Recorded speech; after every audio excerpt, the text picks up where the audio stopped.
Assalamualaikum warahmatullahi wabarakatuh.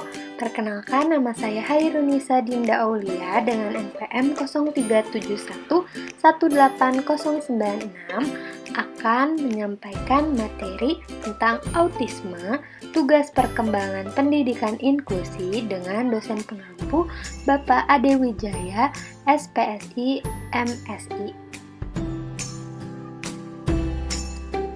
Apa yang dimaksud dengan anak autis? Autisme dapat didefinisikan sebagai kondisi seseorang yang luar biasa asik dengan dirinya sendiri. Anak autis memiliki ciri diantaranya tidak mampu berkomunikasi dan berinteraksi dengan individu lain dan sangat tak acuh terhadap lingkungan di luar dirinya, sehingga perilakunya tampak seperti hidup dalam dunianya sendiri.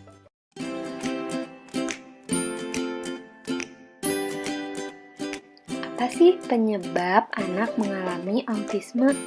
Autisme mengalami kelainan neurobiologis pada susunan syaraf pusat. Kelainan ini berupa pertumbuhan sel otak yang tidak sempurna pada beberapa bagian otak.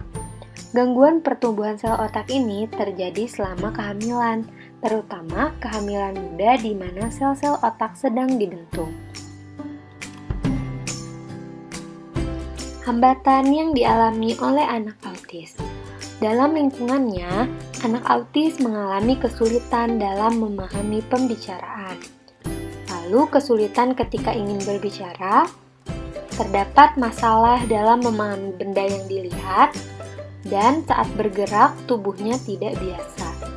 Selain itu, anak autis juga mengalami masalah gangguan perilaku dan emosi, sehingga memiliki sikap menyendiri dan menarik diri, memiliki ketakutan khusus, dan ketidakmampuan untuk bermain dengan anak sebayanya. Layanan bimbingan yang dapat diberikan kepada anak autisme. Yang pertama ada individual terapi. Terapi ini dapat diberikan di tempat terapi khusus ataupun di rumah, home-based terapi, dan kemudian homeschooling. Dalam terapi ini terdapat terapi tingkah laku. Terapi tingkah laku adalah terapi untuk mendidik anak autis untuk mengurangi tingkah laku yang tidak lazim dan menggantinya dengan tingkah laku yang bisa diterima dalam masyarakat.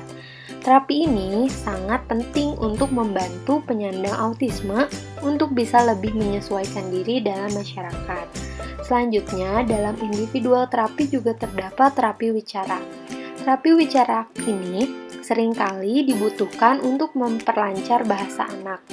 Nah, terapi wicara pada anak autisme berbeda pada terapi wicara dengan anak lain. Oleh karena itu, diperlukan pengetahuan yang cukup mendalam tentang gangguan bicara pada anak autisme.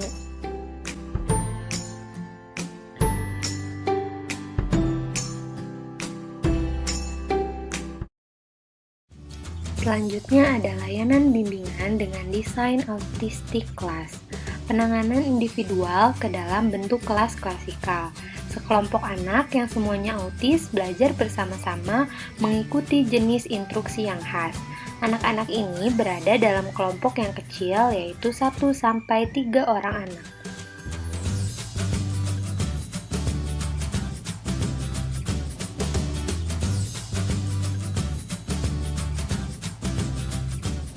Selanjutnya ada layanan bimbingan yaitu Ability Group Class. Anak-anak yang sudah dapat melakukan imitasi sudah tidak terlalu memerlukan penanganan one-on-one untuk meningkatkan kepatuhan. Sudah ada respon terhadap pujian dan ada minat terhadap alat permainan. Memerlukan jenis lingkungan yang menyediakan teman sebaya yang secara sosial lebih baik, meski juga memiliki masalah perkembangan dalam bahasa.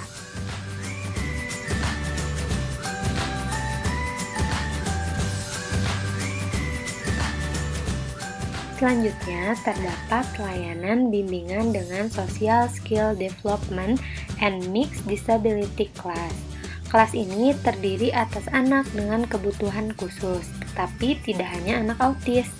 Biasanya anak autis merespon dengan baik bila dikelompokkan dengan anak-anak Down syndrome yang cenderung memiliki ciri hypersosial, keterkaitan berlebih untuk membina hubungan sosial dengan orang lain.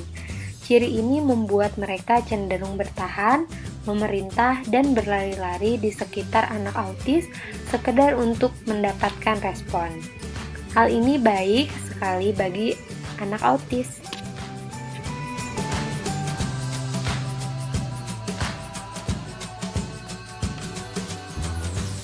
Sekian pemaparan materi yang dapat saya sampaikan.